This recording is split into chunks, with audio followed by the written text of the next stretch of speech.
स्वागत है आप सभी का आपके अपने चैनल सॉल्यूशन जीवन का। मैं आपका अपना जेपी नायक। आज की टिप्स। सर्दी का टाइम चल रहा है, अपने आप को और अपनी फैमिली को सेफ रखें और संभल के रहें और फिट एंड फाइन रहें। आज सोमवार है, सदाशिव भोलेनाथ का वार है, तो मैं यही कहूँगा शिवालय में जाएं। जब भी भगवान शिव की आराधना पूजा पाठ करें। वैसे तो ये देवादिदेव सदाशिव महाकाल हैं, भोले हैं। सच्चे मन से और पूर्ण श्रद्धा से आप जो भी अर्पित करते हैं, जो भी समर्पित करते हैं, ये स्वीकार करते हैं और आशीर्वाद देते हैं। लेकिन कुछ चीज़ों का विशेष ध्यान रखना चाहिए। जैसे शिवालय में भगवान शिव पूरे परिवार की भगवान शिव की परिक्रमा हमेशा आधी करनी चाहिए। आधी परिक्रमा का ही विधान है। आधी ही परिक्रमा पूर्ण मानी जाती है और उसके समस्त पूर्णता रूपी फल प्राप्त होते हैं। वैसे तो भगवान जल से ही प्रसन्न हो जाते हैं, सच्ची भावना हो तो। लेकिन पंचामृत से स्नान कराना चाहिए। दही, दूध, घी, गंगा जल और शमी वृक्ष का पत्ता यानी पत्तियां अगर शिव को अर्पित करें तो मनचाही सफलता पाई जा सकती है। भगवान शीघ्र ही प्रसन्न होते हैं। हरे साबुत मूंग अगर भगवान शिव को अर्पित किए जाएं तो ऐश्वर्य, सभी सुखों की प्राप्ति होती है। और शिवलिंग पर यदि सरसों का तेल और काले तिल अर्पित किए जाएं तो ऐसे कहते हैं उनके पितरों को मोक्ष की प्राप्ति होती है। देव ऋण और पितृ ऋण से मुक्ति मिल जाती है। और यदि शिवलिंग पर आंख, धतूरा, भांग आदि अर्पित करें तो सभी रोग, दोष, पीड़ाओं से मुक्ति मिलके सुखों की प्राप्ति होती है और भगवान शिव और शिव परिवार माँ आदि शक्ति का आशीर्वाद मिलता है। क्या वो करेगा लेके चढ़ावा, सब कुछ त्याग के बैठा कहीं। भक्त नहीं वो भला है ढूंढता, गुण देखे गुणगान नहीं। जो सब कुछ त्याग के बैठा है, सबको सब कुछ देने वाला है। कौन क्या कैसे क्या कर रहा है उसे स्वतंत्र छोड़ते हुए सब कुछ पता है, फिर भी हमें संभाले हुए है। उसको कोटि कोटि नमन। समय हो गया है दिव्य प्रयोग का। कागज और पेन उठा लीजिए। आज दिनांक है 9 जनवरी 2023। वार है सोमवार और दिव्य अक्षर डे से डमरू और दिव्य अंक है 11 1111। बहुत शानदार लॉजिक है, बहुत शानदार गणना है। कोई दिखावा नहीं, कोई आडंबर नहीं, बस स्वयं को पता है क्या करना है और ईश्वर को पता है। इस दिव्य प्रयोग को करके देखिए और खुद अनुभव करने लग जाएंगे आप कि आपकी एनर्जी, आपकी जो पॉजिटिव एनर्जी है वो बढ़ रही है, ग्रो हो रही है। तो जाता क्या है, करिए ना और बैलेंस कर लीजिए अपनी समस्त एनर्जियों को और कर लीजिए अपने सपने पूरे। आज एक जातक की हथेली का विश्लेषण करेंगे, पाम रीडिंग करेंगे। मैं ये बताने का प्रयास करूँगा कि इनकी लाइफ में जो समस्या या जो ट्रबल चल रहा है उसका बेस्ट उपाय क्या होगा और इनको क्या ध्यान रखना चाहिए और इनकी क्वालिटी और इनको किस किस विषय में अपने आप को रीड करना चाहिए, असेस करना चाहिए, कहाँ राय लेनी चाहिए, कहाँ नहीं लेनी चाहिए। बहुत शानदार हाथ है इनके माउंटेन व इस हथेली की जो मसल्स या क्वालिटी है मैं इसको बेस्ट में रखना चाहूँगा। डिसीजन लेने का की कैपेसिटी बहुत स्ट्रॉन्ग है इनकी, सेल्फ डिसीजन मेकिंग है, राय लेते हैं लेकिन डिसीजन फास्ट लेते हैं और बहुत अच्छा लेते हैं। हाथों में कुछ रबर रेखा राहु रेखाएं हैं जो आपको थोड़ा मानसिक टेंशन और पीड़ाएं देंगी। इसी के लिए भी उपाय बताऊंगा। ऐसे जातक बड़े फ्रेंडली होते हैं, शत्रु नहीं मिलते ऐसे लोगों के, बहुत कम। कोई अपने आप में इनसे कोई इनकी क्वालिटी को देख के ही शत्रुता कर ले वो एक अलग बात है, अंदर से ज्वेलस फील करे वो उनका आपका पर्सनल मैटर है। थोड़े से कहीं कंफ्यूज हो जाते हैं, डिसीजन बड़ा फास्ट लेते हैं, इनकी वजह से कुछ इनको लॉस उठाने पड़ते हैं। इस समय थोड़ी समस्या चल रही है, लेकिन 17 जनवरी के बाद जब कुंभ राशि में शनि प्रवेश करेंगे, इनकी 7.5 का दूसरा चरण कंप्लीट हो जाएगा। ये जो समस्या से जूझ रहे हैं वह सभी समस्याएं दूर हो जाएंगी। गुरु अति बलिष्ठ है और ज्ञान, प्रैक्टिकल, हर चीज, हर क्षेत्र में अपना परचम लहरा चुके हैं। ये रिस्क के बारे में थोड़ा सा पीछे रह जाते हैं, रिस्क लेने में थोड़ा सोचते हैं, व्यवहारिक व प्रैक्टिकल हैं। बचपन में बड़े एफर्ट किए इन्होंने। भाग्य रेखा बहुत शानदार है, बहुत शानदार है भाग्य रेखा। माइंड भी शार्प है।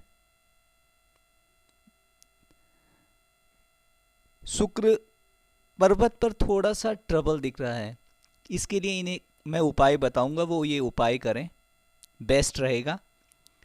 चंद्र पर्वत मध्यम कहूंगा मैं। टेक्निकल नॉलेज बहुत शानदार है इस बंदे को, और भाग्य का साथ बहुत अच्छा, मैनेजमेंट बहुत शानदार करते हैं।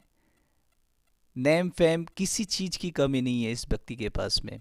सूर्य थोड़ा दबा हुआ है, सूर्य का भी उपाय बताऊंगा, फिर देखिए सब कुछ बेस्ट होगा। अपने सब्जेक्ट के महारथी हैं, आध्यात्मिक व धार्मिक ईश्वर पर पूर्ण विश्वास करते हैं।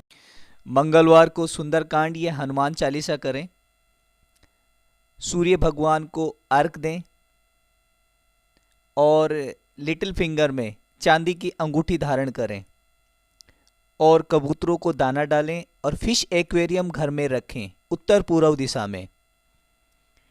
देखिए ये सब पूर्ण वैज्ञानिकता और गणना का सब्जेक्ट है। वैदिक ज्योतिष को लोगों ने कुछ भ्रांतियां डालकर या ठगी का सब्जेक्ट बनाकर इसे कुंठित कर रखा है, हमारे सनातन धर्म संस्कृति को कुंठित कर रखा है। विश्वास कीजिए ये प्योर साइंस है, पूर्ण वैज्ञानिकता पे आधारित है और गणना पे आधारित है। और जो गणना पे आधारित है, वैज्ञानिक है, उस पर हम सब विश्वास नहीं कर रहे। क्यों नहीं कर रहे? सुनी सुनी बातों पर या देखी हुई बातों पर अपन विश्वास करने लग जाते हैं और वैज्ञानिक या साइंटिफिक सब्जेक्ट पर हम विश्वास नहीं कर रहे।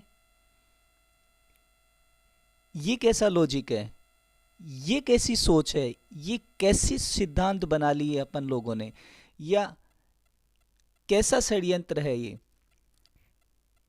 इन सब से बाहर आइए और अपनी धर्म, अपनी संस्कृति और अपने पुरातन जो सब्जेक्ट हैं, वैदिक सब्जेक्ट हैं, उनको अपने पूर्वजों ने बहुत गहन अध्ययन करके, बहुत शोध करके उन पर कुछ कहा है, उन पर कुछ बताया है।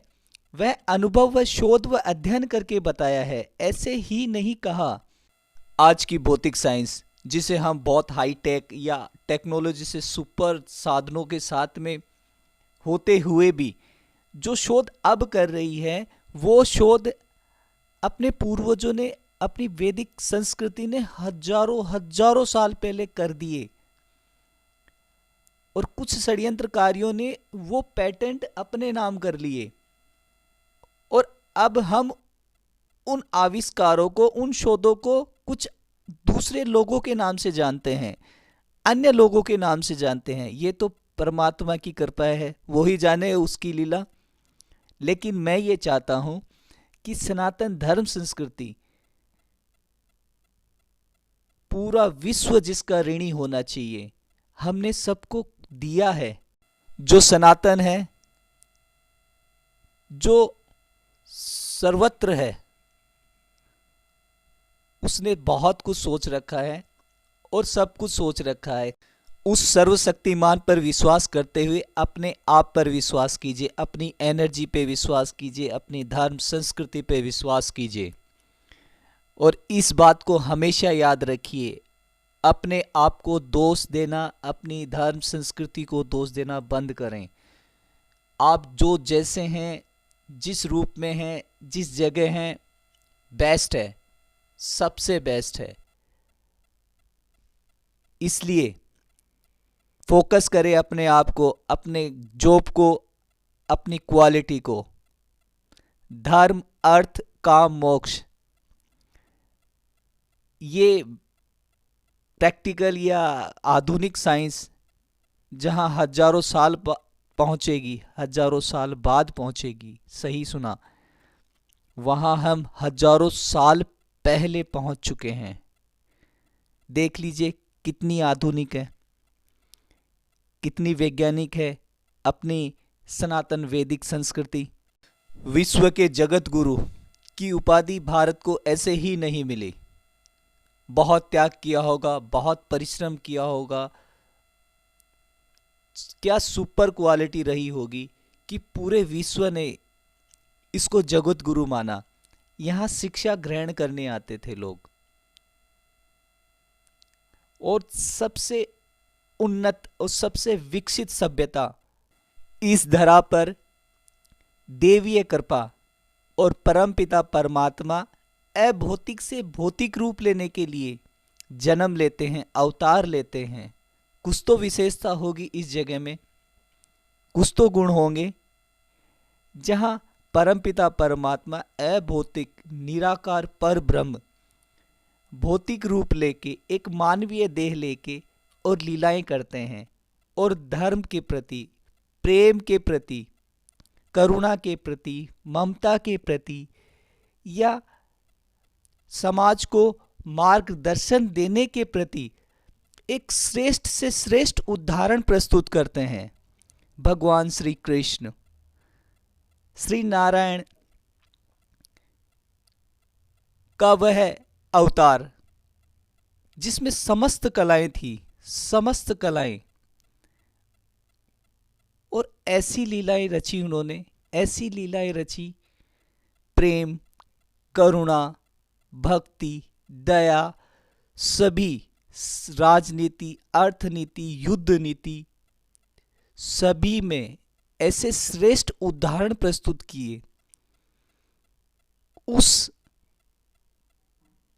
सभ्यता, उस संस्कृति का अंश है हम। हमें गर्व करना चाहिए अपने आप पर, और अभिमान होना चाहिए अपनी मातृभूमि, अपनी वैदिक धर्म संस्कृति पर। और सबको हमारे वैदिक या धर्म संस्कृति या सनातन संस्कृति ने सभी को समान माना है। आप अंश है उस वैदिक धर्म संस्कृति के, सनातन धर्म संस्कृति के अंश हैं। आप में वो डीएनए अभी तक विद्यमान है। आप वो सब कुछ कर सकते हैं जिसकी आपने कल्पना की है, जिसकी आप सपने देखते हैं। जो एनर्जी आप में है, जो सनातनी व वैदिक धर्म संस्कृति को मानने वाले, उसको जीने वाले कर सकते हैं। इतिहास उठाकर देख लीजिए, जिस जीवन शैली या जीवन पद्धति को हमने जिया, वह संसार के लिए एक श्रेष्ठ उदाहरण बन जाती है। निराकार पर ब्रह्म को हमने साकार रूप में प्रदर्शित किया। निराकार को साकार बनाना और साकार को एक आकार देना, ये क्वालिटी, ये गुण, ये योग्यता केवल सनातन धर्म संस्कृति के अलावा किसी में हो ही नहीं सकती थी। इतना शोध, इतना गहन अध्ययन कोई कर सकता था तो वो हम ही थे और हम ही हैं। हमें नहीं भूलना चाहिए अपने उस डीएनए की क्वालिटी को, अपने क्वालिटी, अपने एनर्जी और अपने विश्वास को टॉप लेवल पे ले जाइए। आप जिस भी फील्ड में हैं, जो भी करते हैं, अच्छा करिए, बेस्ट करिए, जिस पर आपको, आपके परिवार को, आपके सनातन देश को गर्व हो, अभिमान हो, आपका कल्याण हो, घर का कल्याण हो, परिवार का कल्याण हो, सभी का हित हो उसमें, आपका ब्राइट फ्यूचर हो, देश का ब्राइट फ्यूचर हो, आपके सभी सपने पूरे हों, यही कामना है मेरी। आपके एफर्ट और आपका प्रयास बेस्ट होना चाहिए, फिर आप जो भी पाना चाहते हैं वो ऑटोमेटिक स्वतः ही आपके पास चल के आएगा। उस सर्वशक्तिमान परमपिता परमात्मा पर विश्वास कर, अपने गुरु, इष्ट और आराध्य पर विश्वास कर, अपने आप पर विश्वास कर, सर्वशक्तिमान के प्रति नतमस्तक हो जाएं और विश्वास करें अपने आप पर, अपनी क्वालिटी पर, और फोकस करें। मिलते हैं नेक्स्ट वीडियो में नए टॉपिक के साथ में। ये चैनल आपका अपना है, लाइक करें, शेयर करें और सब्सक्राइब करें। मैं आपका अपना जेपी नायक।